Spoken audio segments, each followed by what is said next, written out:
Brought down by bad mortgage investments, Lehman, which has 25,000 employees, will be liquidated. The federal government loans American International Group, AIG, $85 billion. This is a different kind of market, and the Fed is asleep. The federal government is stepping in to stabilize Fannie Mae and Freddie Mac, the two mortgage giants that have been threatened by the housing crisis. The Bank of England has pumped £75 billion more into Britain's ailing economy with a new round of quantitative easing. You print a couple $1 trillion, and all of a sudden, people start to worry. So out of this worry, we have something called the Bitcoin.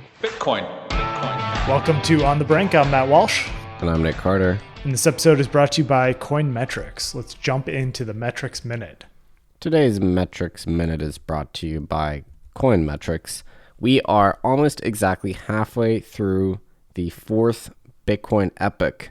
The halving is in 2 years' time at block 840,000 on May 4th, 2024. The per block reward will drop to 3.125 BTC. Bitcoin's hash rate on the 30-day moving average is just above 200 exahash per second, which is all-time high territory.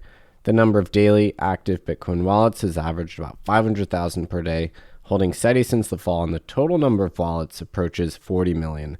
Now, in the last week, Bitcoin transfer value has averaged 22 billion, 50% higher than last week. That's the Coin Metrics Minute. Back to the show. Shout out to the Coin Metrics community on GM. It's very vibrant in there. The GM community across our podcast and Coin Metrics is just very vibrant. I think that's where all the intelligent dialogue is happening. So we're also running an AMA on there, a written AMA. Yeah, when are we doing that? Next week. So next week, okay. If there's anything you ever wanted to ask the GPs over here, not that you haven't had the opportunity, but you're gonna extra have the opportunity to next week. We will answer every question that we want to answer. Every reasonable question. A lot of people on the GM community are talking about the music and just how much they hate the new music. So that's a big topic of conversation for this podcast. There's Discord on that topic. There's actually some fans of the new music, so can't forget them. There's a good line that said, "It doesn't matter if the music is generative if it's bad music." Yeah, so I did try and explain that. So here's the secret with the music: we've been using generative NFTs that certain members of Castle Island own, because they are unencumbered from an IP perspective. So you don't have to go around getting the rights to use the music in your podcast. You can just use them. If you own the NFT, you can use it. It's just an open license with the vast majority of generative NFTs. That's why we're using them. However, a lot of people don't like it. So for the roundups, that's the compromise. For the roundups, we're keeping the old music. Okay, so you will have just heard the old music. Is that right? Yeah. So Matt's not aware of this because he doesn't edit the podcast. I do the editing. Another fun fact. But yeah. So, all right. I'm very excited about that. I've graciously reinserted the old music into this one. Great to hear. It's been a busy week. Boston sports, by the way, big time back. Celtics up 2-0 against the Nets. I haven't been following. Yeah, it's been great. So Kyrie Irving coming back, just a super villain. We're back. I'm feeling another championship. I'm secretly hoping that the Heat loses as fast as possible in the playoffs, because I have to drive past that stadium. FTX Arena, right? Yeah, and let me tell you, it just gets impossible. Miami is a bad traffic city at the worst of times, the best of times, and then when they're playing at the FTX Arena, it's the worst of times. It's an incredibly crowded place to be down there in Miami. There's so much traffic. Yeah. It's all these carpetbaggers coming in, acting like they own the place. All these crypto people like you just moving there. Hate to see it. All right, let's hop into, I was going to say let's hop in some deals, but let's talk about the pod this week. So you had Josh Mandel on, Ohio Senate candidate, loves cryptocurrency, loves Bitcoin. Yeah, he's a pro Bitcoin candidate. He had a good tweet one time. There's a tweet so notorious Many news articles are written about it, mostly pejorative. He said, quote, Ohio must be a pro-God, pro-family, pro-Bitcoin state.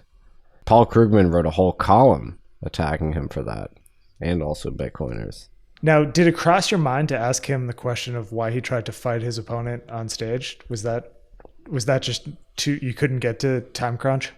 I actually wasn't even aware of that. That's the first time hearing about it. Oh yeah, if you YouTube him, during a debate he tried to come to fisticuffs with his opponent.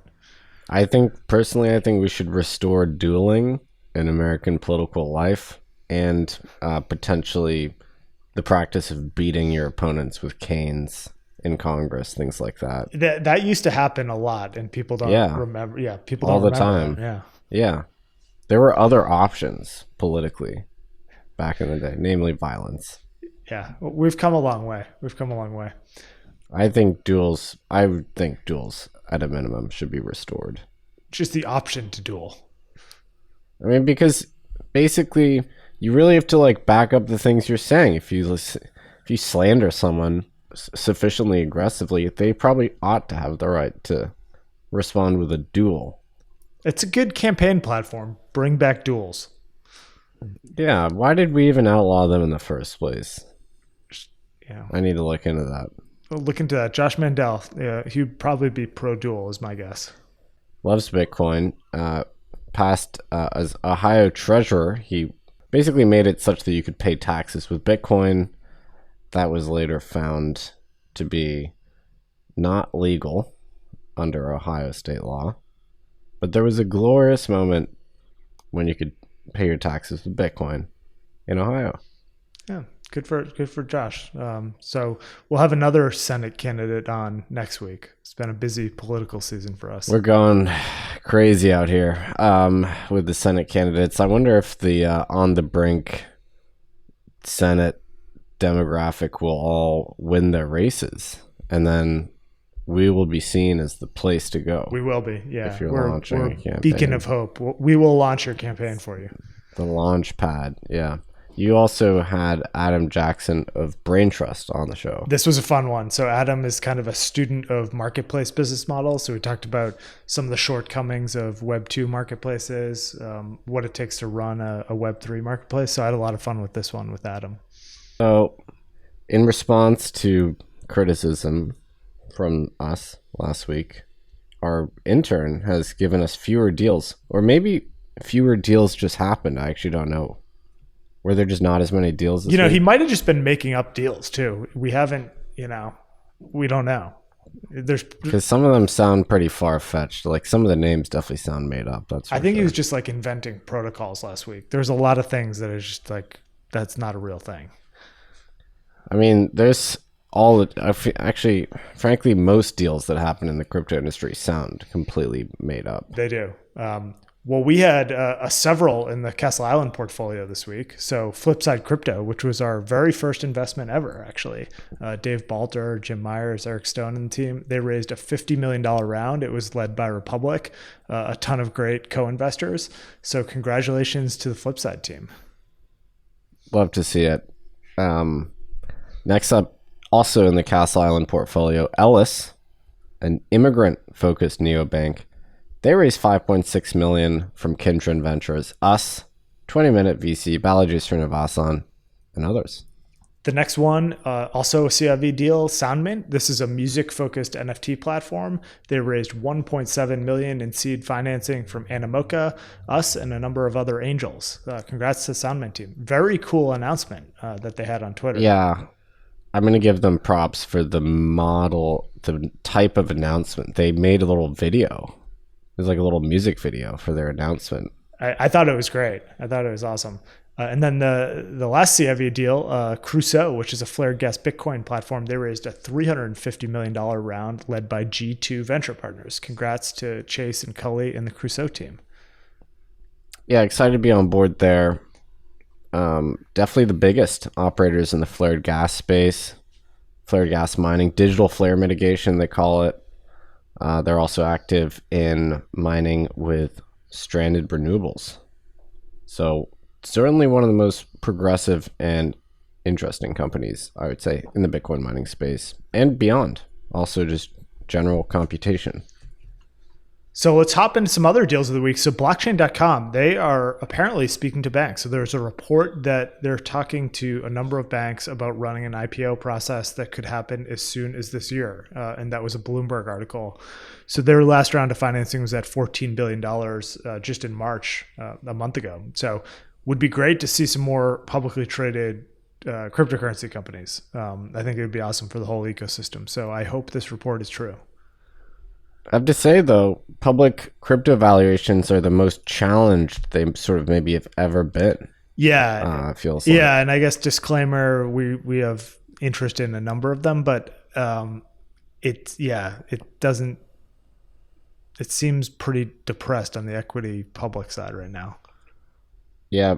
Public markets investors are giving public crypto companies no credit whatsoever right now. I mean, Coinbase is trading at their most modest public valuation ever.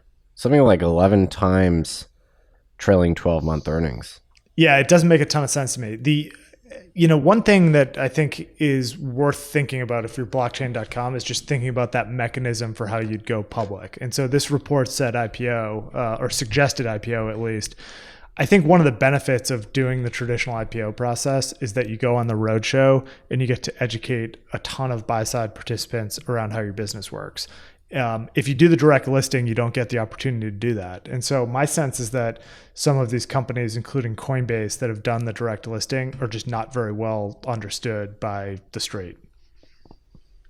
So speaking of Coinbase, they are apparently looking to acquire BTC Turk, which I believe is the largest Turkish crypto exchange, reportedly for $3.2 billion. Turkey, of course, one of the most popular crypto markets. Just globally. Obviously, there's tons of headlines you can find regarding crypto dollarization in Turkey, especially as the lira has been collapsing. It's one of the most opportune markets for crypto. Coinbase has been rumored to be on the acquisition path with other companies in the past couple of weeks too. Mercado Bitcoin being the other one that comes to mind. So seems like they've been busy over there on the M&A front. So why not? So also in acquisition news, Robinhood has agreed to acquire Ziglu, a UK-based crypto platform, for an undisclosed amount. You want to talk about companies that are getting hammered on the public markets. Robinhood's another one in that category. It doesn't help that the founder of Robinhood is spending his days musing about block sizes and how Dogecoin could be optimized. Everyone has to go through that journey. I actually made a meme this week. I don't know if you caught it. One of my very rare Twitter appearances.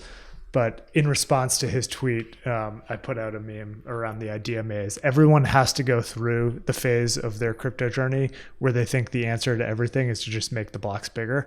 And that's where Vlad is right now. It seems that Elon, our dear friend Elon Musk, is stuck there, though. Some people get stuck there and they never get out. It's like some people hit the private blockchain thing and they're just like, this is for me. Yeah. And they just stop there. Elon is stuck at a local maxima in terms of his thinking around block sizes. I mean, look, I was upset with him back in the day when he was trying to concern troll Bitcoin. He was accepting Bitcoin. He's not accepting Bitcoin. I'll say this. I will forgive Elon all of his transgressions if he acquires Twitter and puts his stamp on it. All right, we're going to talk more Twitter in the news section here. I agree. I forgive him. Sometimes you have to go through that idea maze. Sometimes you get stuck. A lot of people are stuck. How long were you stuck at the Ripple makes sense phase of your crypto journey? I spent a solid maybe 2 weeks there. 10 minutes this tops. Ripple thing. Oh, you were only 10 minutes? I did like 14 days. I punched the clock. I got one pay period on Ripple. I was like, this makes sense. Cross-chain ledgers, XRP as a bridge currency. Why not? So, and then I woke up. Yeah, I'm trying to think what my worst crypto intellectual crime was. I mean, I was a big Monero guy for a while. You're a big blocker for a hot second, right? I definitely saw the logic there for a time. Yeah.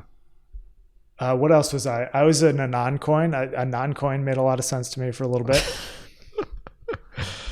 I mean, maybe we're going to look back in 5 years' time and be like, wow, we were small blockers. What were we thinking? I know. The blockchain has to innovate at the speed of the internet. It's I've never had flirtations with Cardano though, so I haven't hit that. I don't know if that's coming. Like at some point, do you have to go down that path? I don't know. I went to a Cardano meetup in 2017, in late 2017, during the peak of that cycle, and actually, so it was in Boston. Charles Hodgkinson spoke, and the people in the audience were just completely transfixed by him. And I left that meetup being like, I have to sell everything. You got to get off. This guy is not, it wasn't just Charles's comments. It was the reaction of his acolytes, which was just overwhelming. It was like when you see, like folks in North Korea, like they see Kim Jong-un and they like weep with joy. It was like that. And I was like, oh my God. Yeah, I gotta sell. I need to sell. Didn't you have a cup of coffee with the Decred movement? Yeah, I remember thinking Decred was really cool. I don't remember why exactly. It's because it was proof of stake and proof of work. Yeah, the hybrid. I know the Decred people would always represent that as like dozens of times more secure, more efficient. I had a flirtation there, and then I remember I was at a Decred meetup. Those used to be a thing. And I asked a guy, like, what's the core thesis here? And he's like, that is just like better than Bitcoin. It's a better digital gold. I was like, yeah, if that's what you'd have to believe, I think I'm off of this one. Yeah. That's the first I've thought about Decred in years. Yeah, Decred had a time. It's still around. I remember thinking Steam was actually cool. Steam. Oh man, Steam. Yeah. Oh, I went to a Steam meetup, and this guy who was there wrote a post about me on Steam, or not like about me, but he wrote about the meetup, and he categorized me as a Fidelity portfolio manager, which I was not. It made it sound like I was running like a public mutual fund.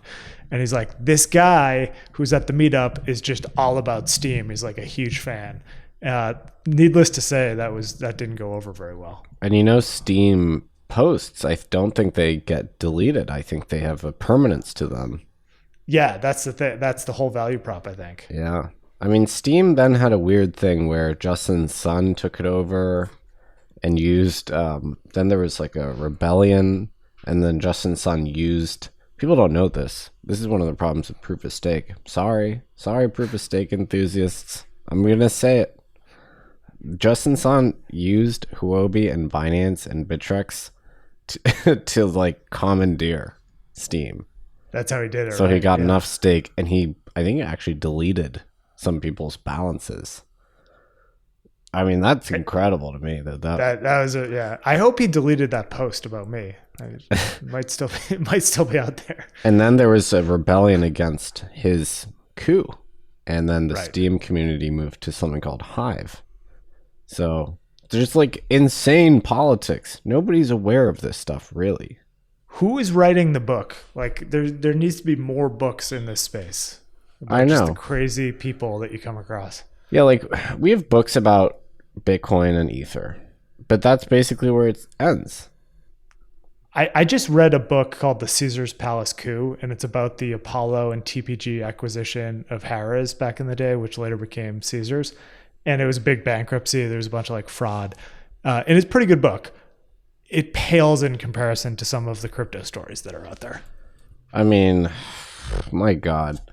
Speaking of Justin Sun, I mean, he's now replicating the Luna stablecoin with his own stablecoin, also named after celestial bodies.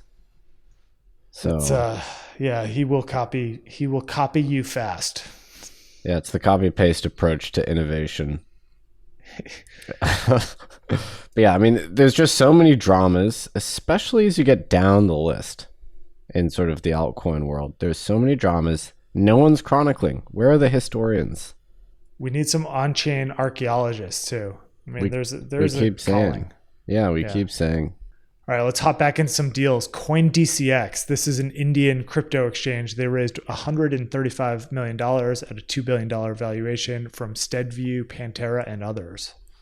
Next up, we have the Sandbox, which is a blockchain-based gaming metaverse company. They're raising $400 million at a $4 billion valuation. I'm going to admit, I had not heard of them before this. It's this is a metaverse. It's big Huge. metaverse company. Next one up is KuCoin. They have launched a $100 million fund to back NFT creators. KuCoin is a big exchange. Apparently very popular in Africa, too, believe it or not.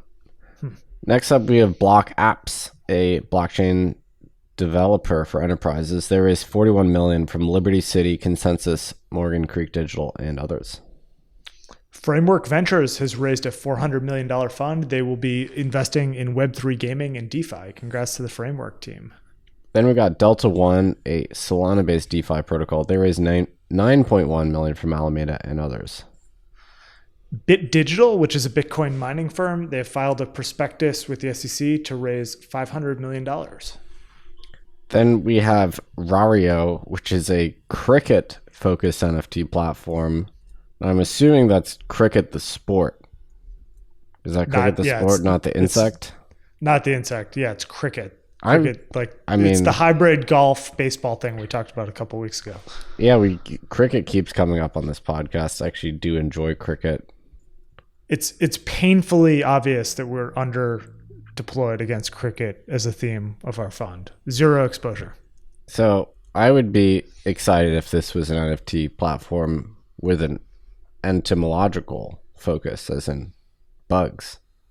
Oh yeah, that would be better for you. I actually like the cricket. I want to play cricket. Have you never played cricket? I've never played. I don't. Do people play it in the United States? Not like, natively born Americans, but cricket, it's a fun sport. I mean, you can play it casually. I would say it's even more amenable to being played casually than baseball is. I'd love to. I would love to play cricket. It's challenging. The bowling is challenging. That's what they call pitching. Bowling. Okay, bowling. Yeah. It's not easy. That part's hard. You need someone that sort of knows what they're doing. Yeah, I just want to hit. It's a great sport. Very popular too. Worldwide. Probably one of the most popular sports. I think it's one of the most, in the entire world. It's probably soccer and then cricket, right? Yeah. So anyway, this cricket-focused NFT platform has raised $120 million from Dream Capital and others. So we'll keep an eye on that one. If you're doing a cricket startup, preferably I'd say in the United States, you know where to find us. We cover all cricket deals. Next one up is Limitless, which is a terrific movie, very underrated, but also it is a company that is focused on the metaverse. It's a fund, actually, that's focused on the metaverse. They raised $60 million, and they're going to do metaverse investments. That's the Bradley Cooper film, right? Where it's the best plot ever. So he discovers a drug that makes him really, really smart. Yeah. But then it also has adverse effects on his health or something. I think so. Yeah, it was basically like enhanced Adderall. It's like not great for you. Like a Faustian tale. It has a lot. I think it's one of the coolest plots. You could do an entire 10-season Netflix run on that idea. Okay, we're gonna have to revisit that one. And the last one is Tower 26. They have launched a $50 million fund, also focused on metaverse and VR gaming. Metaverse and VR gaming, hot categories. Up there with cricket in terms of hottest categories that we're seeing these days. So, light on the news front this week. I guess still on the cricket theme. This might be a bit of a stretch. Australia, noted land in which cricket is played, will become the 8th country to launch a spot Bitcoin ETF. 21 shares in ETF securities have partnered to launch spot BTC and spot ETH ETFs with Coinbase as a custodian. Well, it is great to see all of this innovation happening outside of the United States. I don't know what else you can say on that. Yeah, we're going to be the United States is going to be the 200th nation to launch a spot Bitcoin ETF? We got some listener inbound around Fidelity launching 2 thematic ETFs. They made this announcement that one will be focused on publicly traded companies in the metaverse space, and one will be more of a broad crypto, blockchain, and digital payments oriented ETF. A couple of people said, hey, you were bashing Schwab around launching something similar. What do you think about Fidelity? And we're unbiased. I'd say that these 2 products actually look awesome. Yeah, so to be clear, we like the Fidelity ones and we don't like the Schwab ones. Yes, I think it's very clear that the Fidelity ones are better. That's just the rules that's how it works on this show. We're not sorry. That's how it goes. So congrats to the Fidelity team. Those ETFs look awesome. So also in TradFi news, FTX rumored or suggested that they might buy Goldman Sachs. Purchase Goldman Sachs, the investment bank. Don't know how plausible that is. When was that? Wasn't that like 6 months ago? Yeah, that might not be news. But either way, they are apparently in conversations about collaboration. Don't know what that means. Yeah, why not? It also in exchange news, Binance US, they have departed the Blockchain Association crypto lobbying group, citing a difference in values, goals, and standards. And they're going to form their own group, it sounds like. Because we didn't have enough crypto lobbying groups. It's hard to leave one of those groups, right? People just tend to kind of stay. But you don't generally see a press release when someone leaves a group like that. Just kind of like you stop paying your dues and maybe you stop showing up to the meetings. It's kind of the normal way to do it. So this one, I don't know if this is one to celebrate, but a former Ripple advisor has been nominated to serve on the Federal Reserve, serve as the vice chair of supervision at the Fed. So is there anything to read into that? Is that we're going to have like fidget spinners going around the Fed now? Well, I don't think Ripple is the chief thing on Michael Barr's mind. I'd be surprised if it were. Yeah, I think he's got other stuff going on. Did you see the story about MetaMask? So they warned some Apple users, or all Apple users, against allowing iCloud backups to sync with MetaMask. And apparently there was a user that lost $600,000 via his iCloud account being breached. Yeah, to be clear, don't store your private keys in online cloud backups. It's just not a good idea. Don't do it. Yeah, don't do it. Put it somewhere safe in the real world. It just takes phishers or hackers. All they have to do is successfully get you to, even if you have 2FA, they'll often do targeted phishing where they try and get you to share the 2FA via text message. I mean, there's literal North Korean hackers that are targeting people that own significant amounts of crypto. State level attackers. State level. That's the highest level there is. Well, so yeah, it looks like the Axie Infinity hack was a North Korea state level attack. $600 million. I mean, it's kind of been known that North Korea has a unit that specifically goes after crypto exchanges and now DeFi. That is the most advanced threat there is. I mean, yeah, that's not good. You can't take OPSEC too seriously here, guys. It's interesting that that's North Korea's strategy for getting hard assets. It is interesting. I mean, you know, being active on the mining space, also, a lot of rumors there. So maybe, but it's probably more efficient for them to hack exchanges as a way to accumulate assets than mining. Yeah, I would think so, because they would have to procure ASICs, right? Yeah. And actually, there's a little piece of news about that today. The U.S. Treasury has unveiled sanctions against Russian miners. And Russian Bitcoin mining is not a small industry. This is the third biggest jurisdiction for Bitcoin mining as of August 2021. Oh yeah, I mean, we knew people, United States people, that were running mining operations in Siberia as recently as a couple of years ago. Yeah, BitRiver is the main Russian miner that has been targeted. Compass Mining actually had machines in Russia, which they are not going to be able to continue using. They have said that they will attempt to sell the machines. So it's interesting because about maybe 2 weeks ago, I tweeted Bitcoin mining makes sense, for Russia to have sort of a cottage industry. Maybe it was longer than 2 weeks ago. This might have been pre-war. It makes sense for Russia, a de-dollarizing nation that is loading up on hard assets and has lots of cheap energy, to get into Bitcoin mining. And then the IMF mentioned that in their financial stability report. I don't know if they read my tweet or they just came up with that independently. Seems a little far-fetched. They would just come up with that on their own. And now the US government has now sanctioned Bitcoin miners in Russia. So even though the numbers are actually pretty small, like the Bitcoin mining industry right now is $15 billion of revenue possibility globally per year. It's actually kind of small in the grand scheme. Yeah.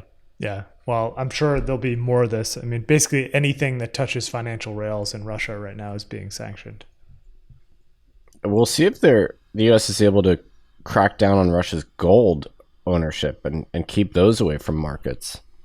Russia apparently has this standing order to buy gold 5,000 rubles an ounce right now. Really? Or might be a gram. Anyway, they're sort of partially remonetizing gold. See if that works. Do you see that Coinbase released the beta version of their NFT marketplace to select users? I didn't get on there. Did you? I actually do not have a Coinbase account. I'll admit it. Okay. Well, I was not part of the wave one, so I can't tell you how it looks, but sounds interesting. Sounds pretty cool. I don't know what assets they have on there. My tungsten cubes are just depreciating. That's the one metal that's not going up. So there's a comment section. Well, there probably won't be for much longer. There is currently a comment section on the Coinbase NFTs, and it's predictably not going well. Suffice to say, people aren't the most polite when it comes to other people's NFTs. So what's the latest on the Twitter bid here? All right, so Elon Musk has claimed that he actually has sufficient financing to successfully buy Twitter. So he's lined up $46.5 billion in debt and equity.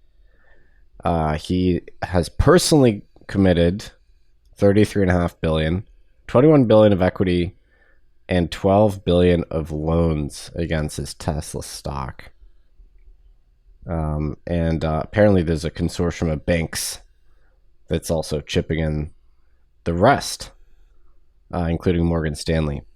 They've agreed to provide $13 billion in debt secured against Twitter itself. So it's kind of like like the classic leverage buyout. This apparently financing secured on the deal. Well, good for Elon. I don't know. Is this financing actually secured, or is this one of these like Michael Milken highly confident letters? I would have to think that if these banks are willing to put their name on it, then Twitter's board is going to have to take this quite seriously. Yeah, I mean, the funny thing is that Matt Levine had just the most hysterical take on this, which is normally when someone claims to have funding secured, you're sort of inclined to believe them. But Elon Musk is literally the one person with a track record of saying that and it not being true. Yeah. The one person. His track record in terms of having funding secured is questionable. It's interesting that all of these private equity firms were sort of in the news over the past week. It just seems like a terrible buyout, opportunity for these guys. I mean, the cash flows are not going to sustain the debt load there unless something dramatic happens. Well, maybe they can charge us 30 cents a tweet. Yeah, I mean, it would have to be some radical change to the business model. I think what they should do is actually introduce a retroactive airdrop for all Twitter users, commensurate with your usage, But, and here's the best part. You specifically don't give it to blue check marks. Oh, so you just want that basically so that you can have the most tokens on the platform. Is that what it is? No. You exclude blue check marks. Oh, are you a blue check mark? I am. So this is me being very self-sacrificial and generous, but I think it's for the greater good. So you have a revolution of the people, and you restore the power to the plebs. Wow. Basically. Wow. Who don't have blue checks. And it would just cause chaos. I mean, all the credentialed Beltway elites would get nothing, and the regular folks would get There's everything. an idea. I'd be more of a fan, just from a self-serving perspective, not to have it be a usage-based airdrop. I think just if you've ever tweeted, you get the Twitter coin.